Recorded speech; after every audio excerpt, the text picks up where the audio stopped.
दोस्तों, क्या आपके मन में ये कभी सवाल आया है कि लोग बूढ़े क्यों हो जाते हैं? हमेशा जवान ही क्यों नहीं रहते हम लोग? आखिर क्यों हम धीरे धीरे समय के साथ साथ बूढ़े होने लगते हैं? हमारे बॉडी में ऐसा क्या होता है जिससे हमारी एनर्जी धीरे धीरे कम होने लगता है, हम लोग कमजोर होने लगते हैं? तो आखिर लोग बूढ़ा हो क्यों जाते हैं? तो इसका जवाब आपको इसी वीडियो में मिलने वाला है, तो इस वीडियो को छोड़कर कहीं जाना मत। देखो, बूढ़ा होना इसको इनएविटेबल माना जाता है, मतलब इसको आप चाह के भी रोक नहीं सकते। भले ही आप कुछ भी कर लो, आप इसे नहीं रोक सकते, क्योंकि लोगों को आखिरकार एक न एक दिन मरना ही है। ये एकदम रियलिटी है। पूरे दुनिया में सिर्फ जेलीफिश ही है जो बायोलॉजिकली इमोर्टल होता है, इंसान नहीं। इंसानों को मरना ही है एक न एक दिन। तो ऐसा क्यों होता है? क्या इसको रोका नहीं जा सकता है?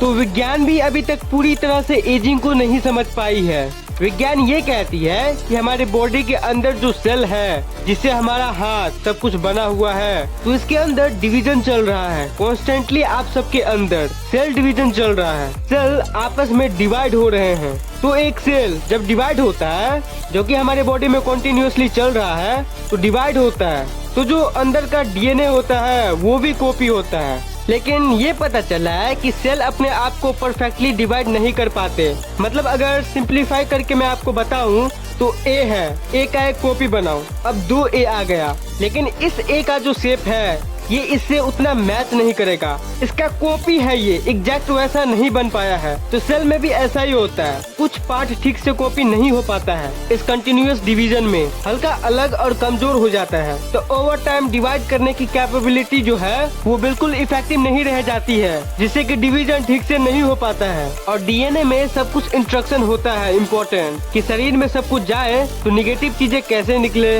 ब्लड को प्यूरिफाई कैसे करे, बॉडी ओवरऑल काम कैसे करेगा। तो ये सब इंस्ट्रक्शन होता है हमारे बॉडी में।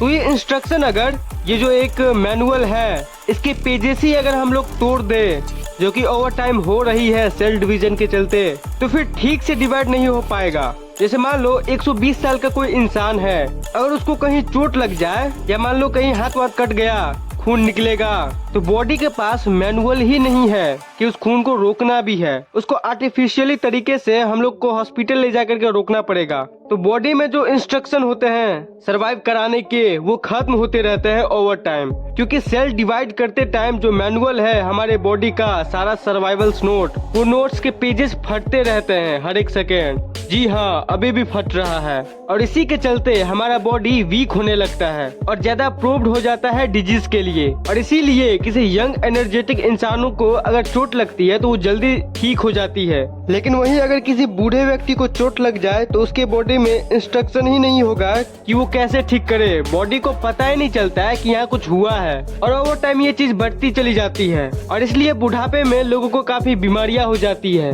अगर ऐसा होता कि सेल डिवाइड हो रहा है और बिना कोई दिक्कत के मस्त एग्जैक्ट कॉपी होता, तो वो होते रहता। जब तक ये यूनिवर्स है तब तक होते रहता। हर कोई अमर हो जाता, हर एक इंसान बायोलॉजिकली इमोर्टल हो जाता। मगर वैसा है नहीं। सेल जब कॉपी होता है तो थोड़ा सा कहीं कुछ पार्ट मिस हो जाता है। और बच्चों में जो 2-3 साल के क्यूट क्यूट बच्चे होते हैं, उनमें बहुत अच्छे से कॉपी होता है, क्योंकि फ्रेश स्क्यूजी बॉडी है, क्यूट क्यूट। तो बच्चों में सेल डिवीजन बहुत ही अच्छे से होता है। तो ये था एजिंग का विज्ञान। तो अब आपको पता चल गया होगा कि हम लोग आखिर बूढ़े क्यों हो जाते हैं।